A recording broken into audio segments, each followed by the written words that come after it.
देख रहे होंगे कुछ आप लोग कि तमाम प्रकार से जातिगत जो आंदोलन करने वाले लोग हैं वो कांग्रेस में इस तरीके से विलय हो रहे हैं कि जैसे उन सभी के मसीहा वो कांग्रेस वाले ही हैं। इसलिए आज मैं कुछ विषय लेकर आ रहा हूँ। जैसे आप शायद जानते होंगे कि बाबा भीमराव अंबेडकर जी ने अपना धर्म परिवर्तन किया था। तो आज हम बताएंगे आपको कि भीमराव अंबेडकर जी ने कांग्रेस से इतना ज़्यादा प्रताड़ित हो गए थे, कांग्रेस की योजनाओं से, कांग्रेस की जिस प्रकार से नेहरू जी थे उनकी जो क्रियाकलाप थे, उनकी जो सामाजिक बदलाव की जो परिसीमन थी, उससे इतना ज़्यादा वो हो गए थे कि उन्होंने फिर जाकर तत्पश्चात लास्ट में 1956 में बौद्ध धर्म अपनाया था। तो आज इस पे थोड़ा सा हम लोग जागरूक होंगे किस प्रकार से है। आप सभी लोग को मेरी आवाज़ आशा है सही से प्राप्त हो रही होगी।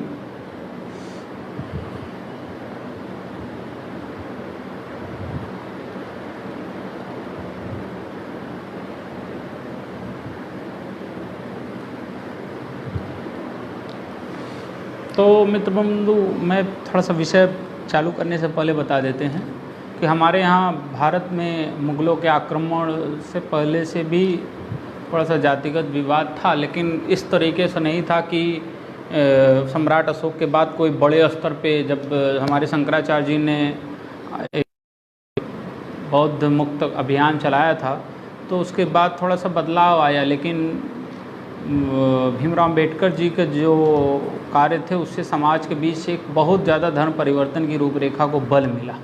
इसलिए हम आज इस विषय को उठाने का उद्देश्य रखा हूँ।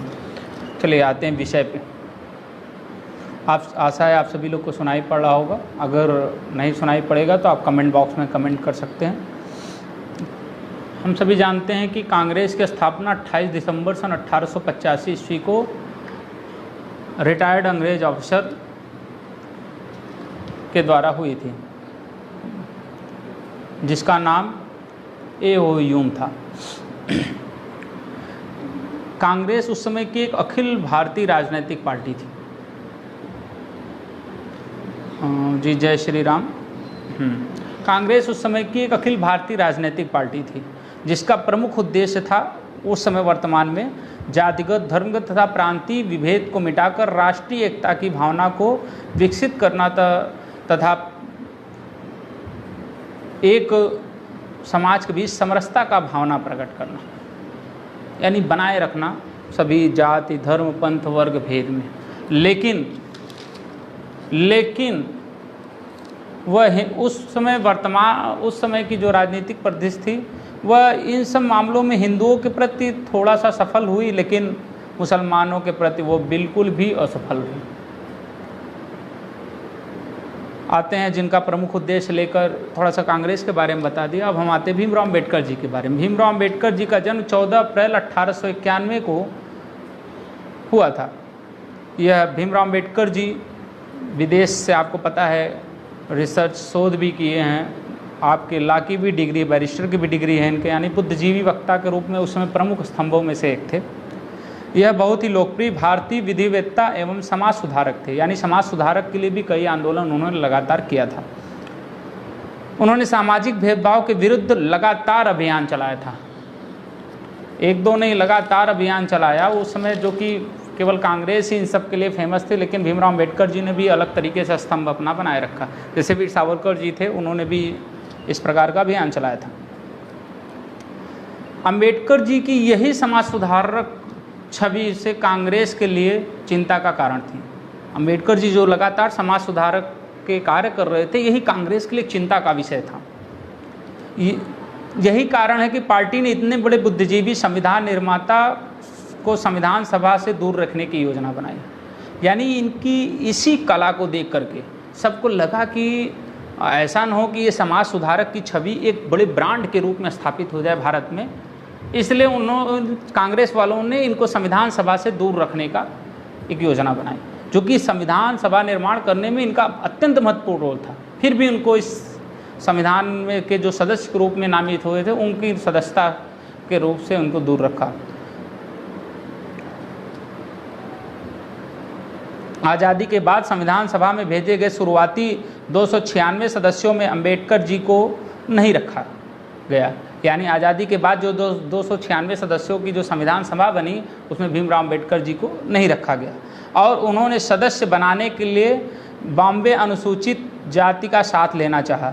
जब उनको नहीं रखा गया तो उन्होंने सोचा कि कांग्रेस हमारा सपोर्ट नहीं कर रही है, फिर उन्होंने बॉम्बे में एक अनुसूचित जाति सभा की एक राजनीतिक पार्टी थी जिसका सहयोग लेना चाहा। फिर वहाँ भी उनका सहयोग नहीं मिला, क्योंकि नेहरू जी के कहने पे उस समय के जो महाराष्ट्र के मुख्यमंत्री थे बीजी खेर, उन्होंने सुनिश्चित किया कि अंबेडकर जी को सदस्यीय निकाय न चुना जाए। उन्होंने घोषणा कर दिया कि जो भी अंबेडकर जी का सहयोग करेगा उसे हम सदस्यीय निकाय चुनने में उसको हम अपने राज्य में विशेष सहयोग नहीं प्रदान करें, जिस कारण वहाँ की जितनी भी प्रकार के लोग थे उन लोगों ने भीमराव अंबेडकर जी का सहयोग करने से मना कर दिया। लेकिन इसका जो प्रमुख स्रोत था कहाँ था? पंडित जवाहरलाल नेहरू जी के पास। उन्होंने ही महाराष्ट्र के मुख्यमंत्री जी को ऐसा आदेश पारित किया और महाराष्ट्र के मुख्यमंत्री जी ने अपने महाराष्ट्र के क्षेत्र में इस प्रकार का कार्य किया। वहाँ पर असफल होने के बाद भीमराव अंबेडकर जी को बहुत बुरा लगा, लेकिन फिर भी वो हारे नहीं। तो जब वो बॉम्बे में असफल हो गए तो उनकी मदद को बंगाल के दलित हिंदू नेता, वहाँ पर एक और नेता थे बंगाल में, सामने आए। उनका नाम था जोगेंद्र नाथ। आप लोग शायद नाम सुने होंगे। जिस प्रकार बाबा भीमराव अंबेडकर जी ने भारतीय संविधान को लिखने में अपनी महत्वपूर्ण भूमिका निभाई, उसी प्रकार जोगेंद्र नाथ मंडल जी ने पाकिस्तान के संविधान को लिखने में अपनी महत्वपूर्ण भूमिका निभाई। तो जोगेंद्र नाथ मंडल ने इन प्रकार अपनी बुद्धि लगाया, अपने लोगों को जुट के आया और इन प्रेम प्रकार अंबेडकर जी को संविधान सभा में पहुंचाया। ये अंबेडकर जी को संविधान सभा में पहुंचाया। और आपको शायद जानकारी होगी कि वो संविधान सभा के सदस्य कहाँ के बनाए गए, आपको नहीं पता, मैं बताता हूँ। तो संविधान के जब पहुंचाया तो वो संविधान सभा जो सदस्य थे पंजाब के प्रांत के संविधान के सदस्य, उनको बनाया गया। और अब देखिए नेहरू जी ने क्या चाल चला, कांग्रेस के द्वारा क्या चाल चला गया कि जिन जिलों के वोटर टेस्ट से भीमराव अंबेडकर जी संविधान सभा पहुंचे थे वो हिंदू बाहुल होने के बावजूद पूर्वी पाकिस्तान का हिस्सा बना दिया गया। जब कांग्रेस को लगा, यानी उस समय नेहरू जी को लगा कि अब तो ये तो संसद में आ गया, तो उन्होंने एक रणनीति चली। उन्होंने जो पंजाब का प्रांत था, यानी वो जो जिले के क्षेत्र का प्रांत के जिले का क्षेत्र था जो हिंदू बाहुल्य था, लेकिन फिर भी उसको उन्होंने पाकिस्तान को दे दिया। इस प्रकार से देश रखने का रखते हुए कार्य किया। अब जब वो पाकिस्तान का हिस्सा बन गया तो जाहिर सी बात है वो भारत के संविधान के सदस्य तो रहेंगे नहीं। तत्पश्चात वो किसके बन गए? पाकिस्तान के सदस्य बन गए। अर्थात उनके भारत की संविधान की सदस्यता क्या हो गई? रद्द हो गई। जी अभिनव जी, जय श्री राम। तत्पश्चात पुनः प्रयास करने के बाद जब वो इस प्रकार से कार्य हुआ तो पुनः उन्होंने प्रयास किया और जोगेंद्र मंडल जी की सहायता से बंगाल राज्य के संविधान सदस्य बने। अब जो संविधान में जब पहुंच गए तो वही हाल है, संविधान सदस्य बनने के बाद तो कांग्रेस में पुनः वही खलबली मच गई। तत्पश्चात पुनः कांग्रेस ने अपना राजनीतिक षड्यंत्र चला और उन पर राजनीतिक दबाव बनाने लगा। तब उन्होंने जब राजनीतिक दबाव बनने लगा तो भीमराव अंबेडकर जी गुस्सा गए। भीमराव अंबेडकर जी गुस्सा गए। उन्होंने कहा कि अगर आप लोग मुझ पर लगातार दबाव बनाते रहेंगे तो मैं अपनी इस संविधान सभा को मैं स्वीकार नहीं करूंगा और इसके खिलाफ इसको मैं एक राजनीतिक मुद्दा बना कर के मैं पूरे संपूर्ण भारत में आपके खिलाफ आंदोलन करूंगा। जब इस प्रकार से भीमराव अंबेडकर जी ने धमकी दिया तब जाकर के कांग्रेस के कानों में जू रहेगा। यानी नेहरू जी थोड़ा खड़बड़ाए और उन्होंने कहा कि अब ऐसा करते हैं, आपको मैं संविधान में थोड़ा सदस्यता देने का प्रयास करता हूँ। इसके बाद पंडित जवाहरलाल नेहरू ने M.R. जयशंकर जी, जो उस समय उनका संविधान का सदस्यता समाप्त हो रहा था, उनके जगह उनको संविधान का भीमराव अंबेडकर जी को सदस्य बनाना स्वीकार किया और कांग्रेस की सहायता से उनको सदस्य बनाया गया।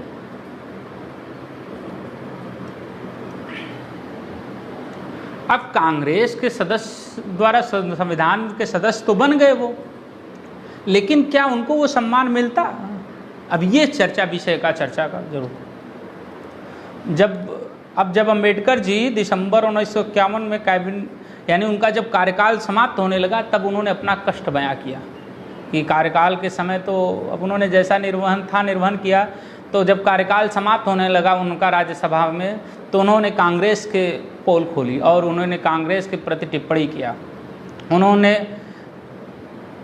जब उन्होंने इस्तीफा दिया तो उन्होंने इस्तीफा देने के कारण बताया। उन्होंने कहा कि कांग्रेस के जन्म से ही दो तरह के सुधारवादी योजना प्रबल हो रही थी, जिसमें पहला राजनीतिक सुधार, दूसरा सामाजिक सुधार। उन्होंने कहा कि कांग्रेस जब जन्म हुआ तब हम कांग्रेस में दो प्रकार के सुधार की योजना बनी, पहला राजनीतिक सुधार, दूसरा धार्मिक सुधार यानी सामाजिक सुधार, जिसमें कुछ विचारक दोनों को साथ लेकर चलना चाहते थे। उन्होंने कहा कि जिसमें कांग्रेस से कुछ विचारक थे जो दोनों को साथ लेना चाहते थे, लेकिन दूसरा तरफ ऐसा था कि कुछ समाज सुधारक ऐसे थे जो राजनीतिक सुधारों को वरीयता देते थे और सामाजिक सुधारों को कम देते थे।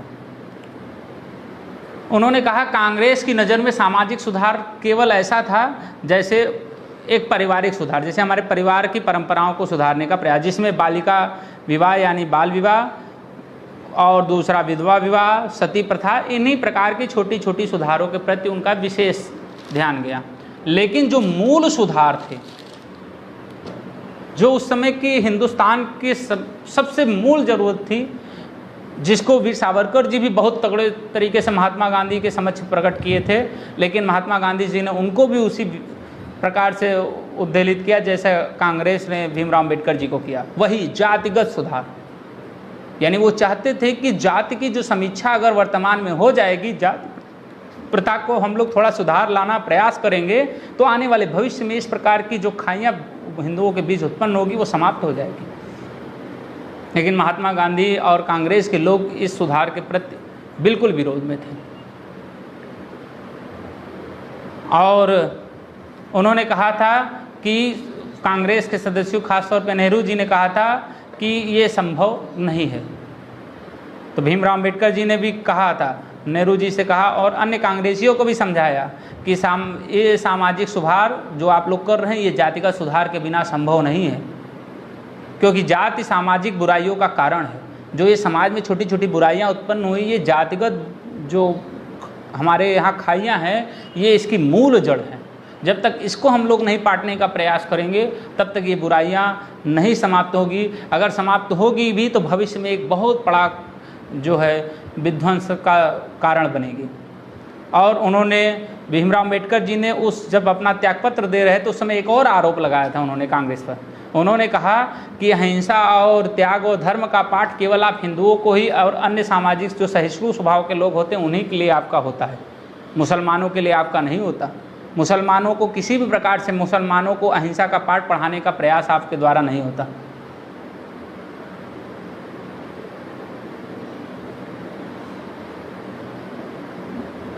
किसी भी प्रकार से उनके द्वारा पहल नहीं होता। उन्होंने कहा कि अगर आप देश को में एक सुधार यानी सामाजिक सुधार का, आप सहिष्णुता का माहौल बनाना चाहते हैं, तो मुसलमानों के अंदर भी अहिंसा का पाठ पढ़ाइए। तो कांग्रेस वाले कहते थे ये उनका व्यक्तिगत मामला है और हिंदुओं के प्रति वो लगातार अपना विचार थोपते रहते थे। फिर उन्होंने इस प्रकार और ये भी कहा कि अगर आप लोग, भीमराव अम्बेडकर जी ने कहा कि अगर आप लोग ये राजनीतिक जो सुधार के बीच में अगर ये जातिवाद सुधार नहीं करेंगे तो भविष्य में एक बहुत बड़ा आडंबर मचेगा जो एक क्रांति का जन्म लेगा। जैसे आज के रूप में देख रहे हैं, आजकल क्या हो रहा है कि लोग बौद्ध और क्रिप्टो क्रिश्चियन बन रहे हैं और हमारे दलित भाइयों को बहका रहे हैं, और वो क्या कर रहे हैं कि उनके कोटे का आरक्षण का फ़ायदा भी ले रहे हैं और उन्हीं को दिग्भ्रमित भी कर रहे हैं। यही सोच उन्होंने भीमराव अम्बेडकर जी को उसी समय हो गया था कि अगर हम सब समाज के एक पंथ यानी निकाय में अगर जातिगत रूप में एकता के रूप में शुरुआत कर देंगे आज़ादी के बाद, तो भविष्य में जो छोटी छोटी कमियां होती है वो धीरे धीरे एक स्वरूप ले लेगा और 40-50 वर्षों बाद भारत एक अखंड भारत के रूप में स्थापित होगा। यही विचार सावरकर जी का भी था, लेकिन इन दोनों लोगों को कांग्रेस पार्टियों ने इस तरीके से निष्क्रिय करने का प्रयास किया कि पूछिए मत। उसके बाद आते हैं, यही नहीं कांग्रेस का वो थमा, कांग्रेस उनको लगातार अपमानित करने का कार्यक्रम जारी रखी। साल 1952 के उत्तर पूर्वी मुंबई लोकसभा सीट से जब भीमराव अंबेडकर जी ने एक नई राजनीतिक पार्टी बनाई और साल 1952 को उत्तर पूर्वी मुंबई से लोकसभा सीट से लड़े, लेकिन कांग्रेस ने कूटनीतिक प्रयास रचा कि कैसे भीमराव अंबेडकर जी को हराया जाए।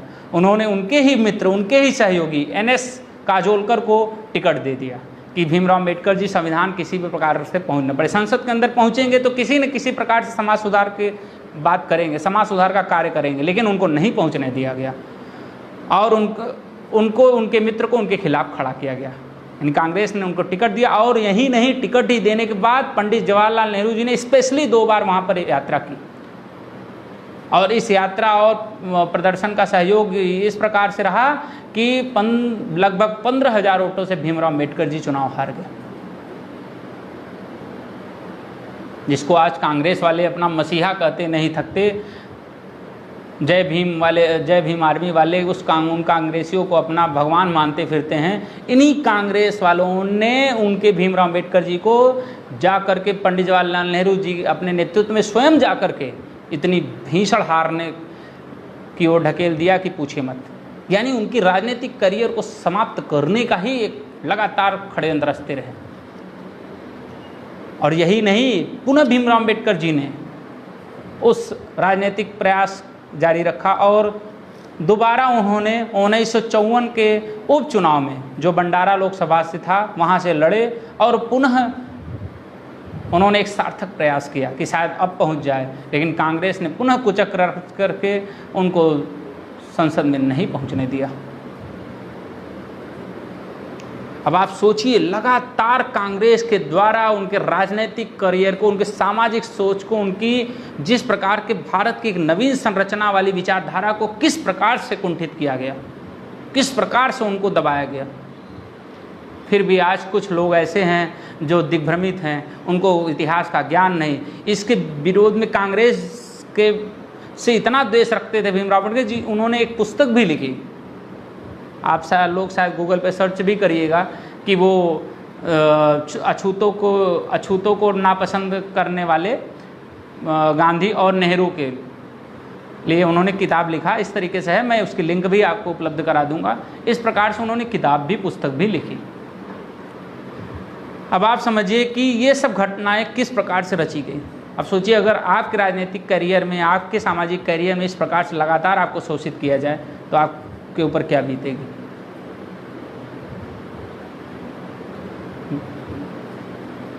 अंतोगत्वा उनको लास्ट में कांग्रेस के द्वारा प्रताड़ित किया जाता रहा। अंतोगत्वा उनके मृत्यु के उपरांत लास्ट में 1990 में उनको जाकर के भारत रत्न का पुरस्कार मिला और उन्होंने कहा था, भीमराव अंबेडकर जी ने कहा था, जब भारत की सर्वोच्च पद पर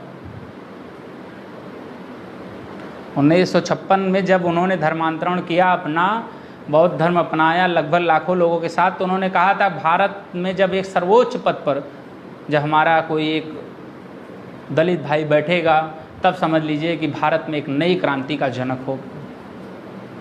हो गया है, जो एक समाज को एक नया व्यापक स्वरूप तय करेगा, जो समाज को एक नई दिशा प्रदान करेगा। और अंतोगत्वा पिछले वर्ष हमारे श्री रामनाथ कोविंद जी पिछले ही वर्ष राष्ट्रपति के पद पर सुशोभित हुए और भीमराव अंबेडकर जी का वो कथन सत्य हुआ। आज समाज में समरसता की भावना है और अभी बहुत कुछ इस प्रकार की समरसता की भावना की ज़रूरत है। हम सभी हिंदू भाइयों को अपने प्रत्येक परिवार के सदस्य, चाहे जिस वर्ण व्यवहार में वो उपस्थित हो, उसका सम्मान करना चाहिए, उसका प्रेम के साथ अपने मित्र और भाई जैसा व्यवहार उससे करना चाहिए। यही हमारे राष्ट्र के उत्थान का महत्वपूर्ण सूत्र है। वंदे मातृभूमि, भारत माता की जय। जय हिंद, जय भारत, नमस्कार।